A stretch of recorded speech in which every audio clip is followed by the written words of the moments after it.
আসসালামু আলাইকুম। এসএসসি 25 ব্যাচের শিক্ষার্থীরা তোমরা কিন্তু সবাই জানো যে আর কিছুদিন পরেই তোমাদের প্রি-টেস্ট পরীক্ষা। সো এই প্রি-টেস্ট পরীক্ষায় তোমরা কিভাবে পদার্থবিজ্ঞানের উপর ভালো একটি প্রস্তুতি নিতে পারবে, আজকে আমি সেই বিষয়টি নিয়ে তোমাদের সাথে আলোচনা করব। সো ভাইয়া, আজকে আমি তোমাদের পদার্থবিজ্ঞানের প্রত্যেকটি অধ্যায় থেকে জাস্ট 5টা কইরা সৃজনশীলের কথা বলে দেব। যেই 5টা করে সৃজনশীল তোমরা যদি একবার আয়ত্ত করে যেতে পারো তাহলে দেখবা তোমাদের পদার্থবিজ্ঞানে হুবহু ওই নিয়মই কিন্তু আসবে। এখন শুরুতে আসি যে ভাইয়া, যে প্রি টেস্ট পরীক্ষাটা হবে, অনেক স্কুলে মানে তোমাদের স্যারেরা নিজেরা কিন্তু হাতে প্রশ্ন কিন্তু লিখবে, অথবা কিছু কিছু স্কুলে দেখা যাবে যে প্রশ্ন কিন্তু আনবে বোর্ড থেকে, তারপরে কিন্তু তোমাদের পরীক্ষাটা কিন্তু নিবে, রাইট? আবার এইখানে দেখো পদার্থবিজ্ঞানের আমি কিন্তু সবগুলা অধ্যায়, টোটাল 14টা অধ্যায় কিন্তু আমি এখানে কিন্তু তুলেছি। এখন কিছু কিছু স্কুলের তাদের সিলেবাসে প্রি টেস্টে পদার্থবিজ্ঞানে ধরো কয়েকটা অধ্যায় আছে, আবার কিছু কিছু স্কুলে একেবারে ফুল সিলেবাসে পরীক্ষা হবে। এখন যারা আমার এই ভিডিওটা বর্তমানে দেখতেছো, সো তোমাদের যদি ধরো প্রথম অধ্যায় নাই, দ্বিতীয় অধ্যায় আছে, তৃতীয় অধ্যায় আছে, চতুর্থ অধ্যায় আছে, পঞ্চম অধ্যায় নাই, ষষ্ঠ অধ্যায় নাই, সপ্তম অধ্যায় আছে, এরকমও যদি থাকে, তারপর আমার এই ভিডিওটা একটু কন্টিনিউ করো। কারণ তোমাদের যে কয়টা অধ্যায় আছে, যে যে অধ্যায় আছে, এইখানে আমি যে কয়টা বোর্ড আমি এখানে লিখেছি, তোমরা একটু দাগিয়ে নাও বা অথবা একটু লিখে নাও, তাহলে কিন্তু ভাইয়া পদার্থবিজ্ঞানের উপর দেখবা খুব ভালো একটা প্রস্তুতি তুমি নিতে পারবা। এবং এইখানে আমি প্রত্যেকটা অধ্যায় থেকে 5টা করে সৃজনশীলের কথা বলবো, এবং এই 5টা করে সৃজনশীল তোমরা যদি এখনই আয়ত্ত করতে পারো, তাহলে তুমি দেখবা তোমার এসএসসি পরীক্ষার জন্য, অর্থাৎ ফাইনালের জন্য, তোমার এই ফিজিক্সে পদার্থবিজ্ঞানে 60% অলরেডি তোমার কভার হয়ে যাবে। আমার কথা বুঝতে পেরেছো? টেস্ট পরীক্ষার জন্য তো আমি সাজেশন ইনশাআল্লাহ দিব, আর তোমরা যদি এখনই প্রি টেস্টে এই যে কয়টা আমি বোর্ড এখানে লিখে দিয়েছি, এগুলো যদি ভাইয়া একটু আয়ত্ত করতে পারো, তোমার ফাইনাল পরীক্ষার জন্য, একেবারে এসএসসি পরীক্ষার জন্য তোমার 60% অলরেডি ডান, কভার। ওকে, আচ্ছা তাহলে একটু শুরু করি। দেখো ভাইয়া, প্রথমে আসি ভৌত রাশি ও পরিমাপ। অনেকে বলবে যে ভাইয়া ভৌত রাশি ও পরিমাপ কি ইম্পর্টেন্ট? আপনি তো অনেকগুলো সৃজনশীল এখান থেকে লিখেছেন। দেখো, যেহেতু এটা স্কুলে পরীক্ষা হবে, এখন স্যাররা তোমাদেরকে দিয়ে দিতে পারে বা অথবা তোমাদের আসতে পারে। এখন এই জায়গাতে দেখো, ভৌত রাশি ও পরিমাপ অনেকের কাছে একটু কঠিন লাগে। কেন কঠিন লাগে? কারণ কি? কারণ এই অধ্যায়টা অনেকে ধরে না, মানে এই অধ্যায়টাকে স্কিপ করে বাদ দিয়ে অন্যান্য অধ্যায়গুলো তারা কিন্তু ফোকাস দেয়। আমার এই ইউটিউব চ্যানেল রিফাত একাডেমিতে তোমরা যদি যাও, একটু যদি যাও, ভিডিও অপশনে যদি যাও, তাহলে দেখতে পারবা এই যে ভৌত রাশি ও পরিমাপের উপর আমার 2টা ক্লাস আছে। তোমাদের 2টা ক্লাস আছে ভাইয়া। তোমরা যদি এই 2টা ক্লাস যদি কেউ দেখে, আমি 1000% গ্যারান্টি দিতে পারি, 1000% যে এই ভৌত রাশি ও পরিমাপের 14 গোষ্ঠী তোমার কভার হয়ে যাবে। এখানে ঢাকা 23, রাজশাহী 23, কুমিল্লা 23, ঢাকা 22, এই তোমার এই 4টা পড়া লাগবে না। তুমি যে কয়টা সৃজনশীল আছে সবগুলো তুমি পারবা, এটা চ্যালেঞ্জ দিয়ে আমি বলতে পারি। আমি চ্যালেঞ্জ করলাম তোমাদেরকে যে ভৌত রাশি পরিমাপের উপর আমার 2টা ক্লাস আছে, 2টা হয়তো অনেক আগের, বাট এই 2টা ক্লাস যদি তোমরা দেখো, তাহলে তোমার সব কিছু এখানে প্রত্যেকটা বোর্ডেরটা, সবগুলা বোর্ডেরটা তুমি করতে পারবা। এটা চ্যালেঞ্জ দিয়ে বললাম, জাস্ট তোমরা একটু কমেন্টে লিখে যাইও, ঠিক আছে? এরপর আসি, এই গেল হয়েছে কিন্তু ভাইয়া প্রথম অধ্যায়। দ্বিতীয় অধ্যায় হয়েছে কিন্তু ভাইয়া তোমার গতি অধ্যায়। কোন কোন বোর্ডে সৃজনশীল গুলো তুমি করবা? রাজশাহী 23, যশোর 23, কুমিল্লা 23, চট্টগ্রাম 23, বরিশাল বোর্ড 2023।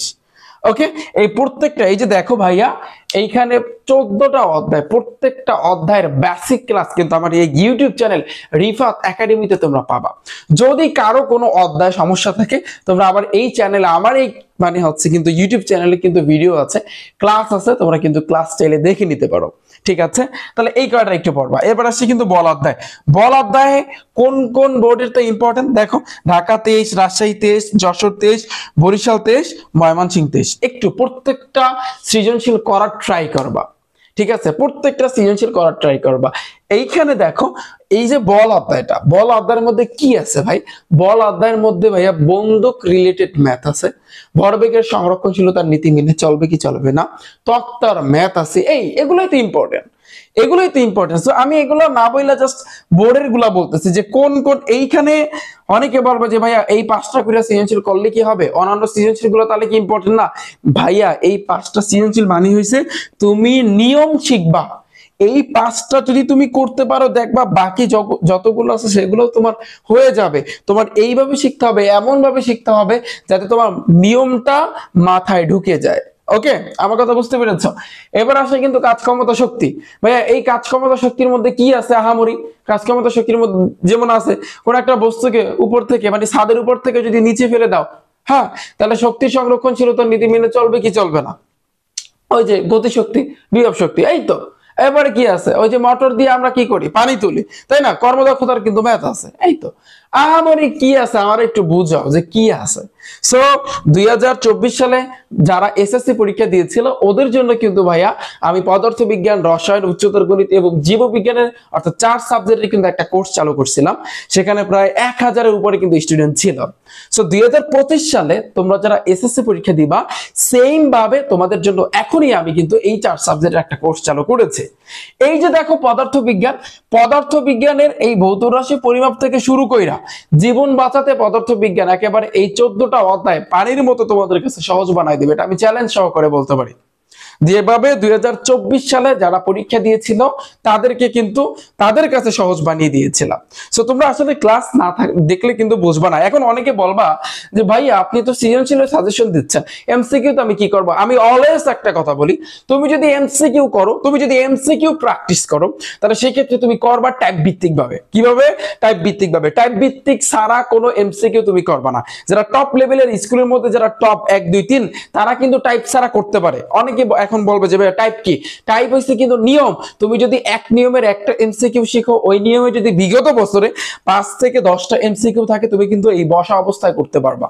এটাকে বলা হয় টাইপ। একটু সিম্পল আমি যদি বলি, এই যে গতি অধ্যায় ভাইয়া 5 টাইপের এমসিকিউ আছে। তুমি যদি 5টা টাইপের এমসিকিউ শিখতে পারো তাহলে তোমার বিগত বছরে 60 থেকে 70টা এমসিকিউ তুমি এমনি করতে পারবা। যদি গাইডে বা সাপ্লিমেন্টে বা টেস্ট পেপার যদি 100 এমসিকিউ থাকে, গতি অধ্যায় তুমি 100 এমসিকিউ করতে পারবা। এটা চ্যালেঞ্জ দিয়ে আমি বলতে পারি। এই যে সেম ভাবে বল অধ্যায় 4 থেকে 5 টাইপের এমসিকিউ আছে। কাজ ক্ষমতা শক্তি অধ্যায় 4 টাইপের কিন্তু এমসিকিউ আছে। ভাইয়া তুমি মানে টাইপ শিখবা। টাইপ মানে কি? নিয়ম। তুমি নিয়ম শিখবা, ঠিক আছে? সো 2025 সালে তোমরা যারা এসএসসি পরীক্ষা দিবা আমার ব্যাচে, এই যে পদার্থ বিজ্ঞানে আমি তোমাদেরকে 500 এমসিকিউ করাবো।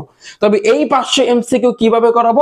500 এমসিকিউ কিন্তু ভাই আমি তোমাদেরকে টাইপ ভিত্তিক ভাবে করাবো। কিভাবে করাবো? টাইপ ভিত্তিক ভাবে। অর্থাৎ ফার্স্টে আমি তোমাদেরকে নিয়ম শিখাবো। এই গতি অধ্যায় 5টা টাইপ আমি শিখাবো, এই বল অধ্যায় 5টা টাইপ শিখাবো, কাজ ক্ষমতা শক্তি অধ্যায় কিন্তু আমি 4টা টাইপ শিখাবো। এরপরে আমি কিন্তু টাইপ শিখানোর পরে 500 এমসিকিউ করাবো, যেগুলো কিন্তু টাইপের ভিতরে। এটা আমার চ্যালেঞ্জ থাকবে।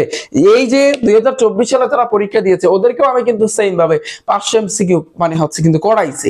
তাহলে 25টা এমসিকিউর মধ্যে থেকে 24টা 23টা 25টা আমার ওই এমসিকিউর মধ্যে থেকেই আসছে।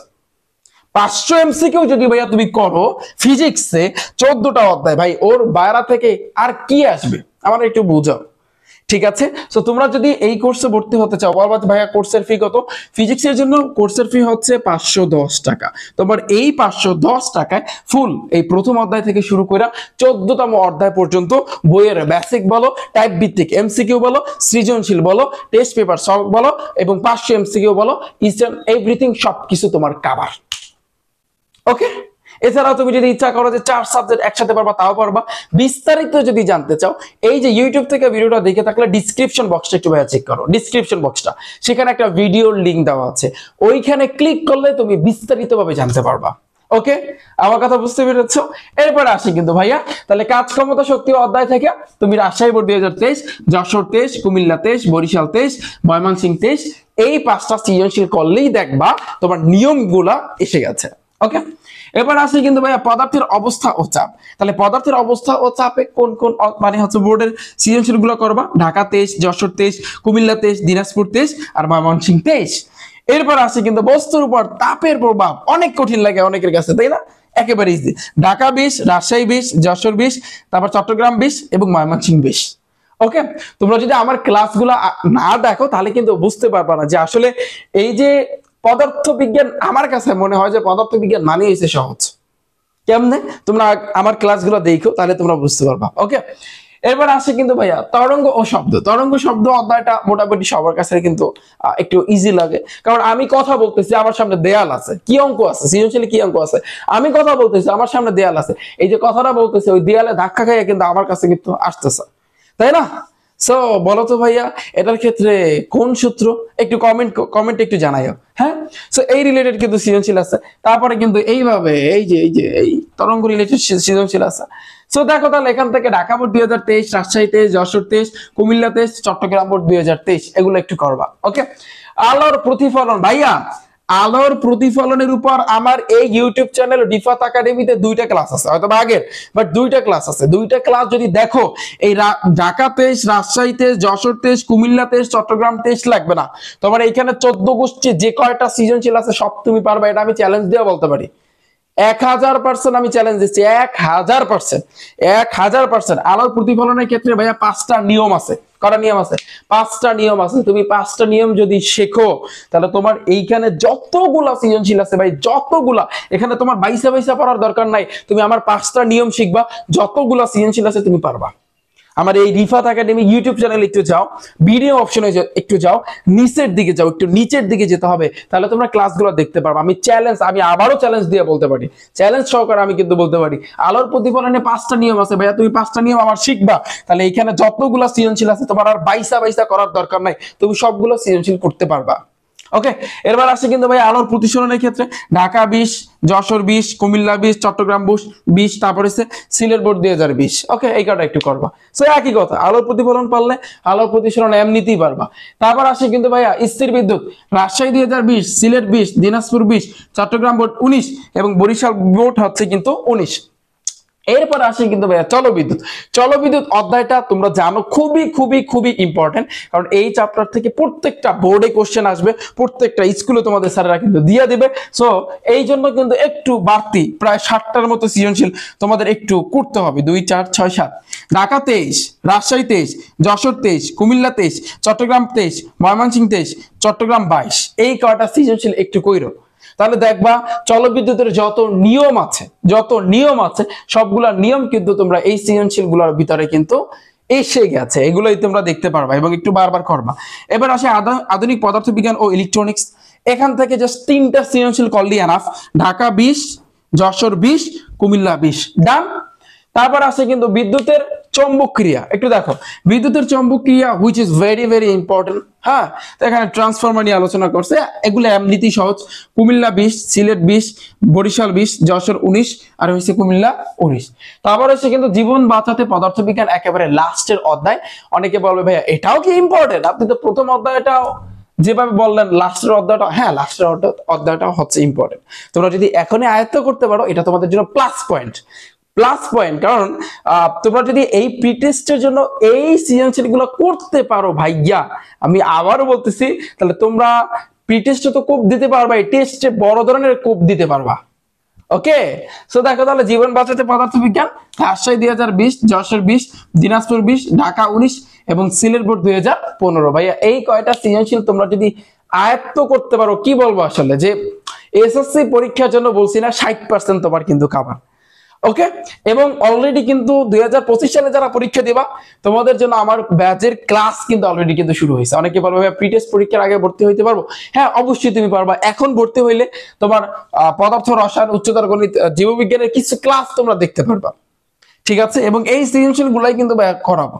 ওকে, তোমরা যদি ভর্তি হতে চাও তাহলে সেই ক্ষেত্রে বিস্তারিত আমি ডিসক্রিপশন বক্সে একটা ভিডিও লিংক দেওয়া আছে, ওই ভিডিওটা দেখলে তোমরা কিন্তু ক্লিয়ারলি বুঝতে পারবা এবং কিভাবে ভর্তি হবা, কোন সিস্টেমে ভর্তি হতে হবে সবকিছু তোমরা কিন্তু বুঝতে পারবা। ওকে, তাহলে সবাই ভালো থাকবে, সুস্থ থাকবে। পরবর্তীতে আমি তোমাদের জন্য রসায়ন, তারপর হচ্ছে উচ্চতর গণিত, জীববিজ্ঞান, ইংলিশ সেকেন্ড পেপার, প্রত্যেকটা সাবজেক্টের উপর কিন্তু আমি প্রি টেস্টের জন্য সাজেশন নিয়ে আসতেছি। ওকে, তাহলে সাথেই থাকো রিফাত একাডেমি ইউটিউব চ্যানেল এবং ফেসবুক পেজে। আল্লাহ হাফেজ।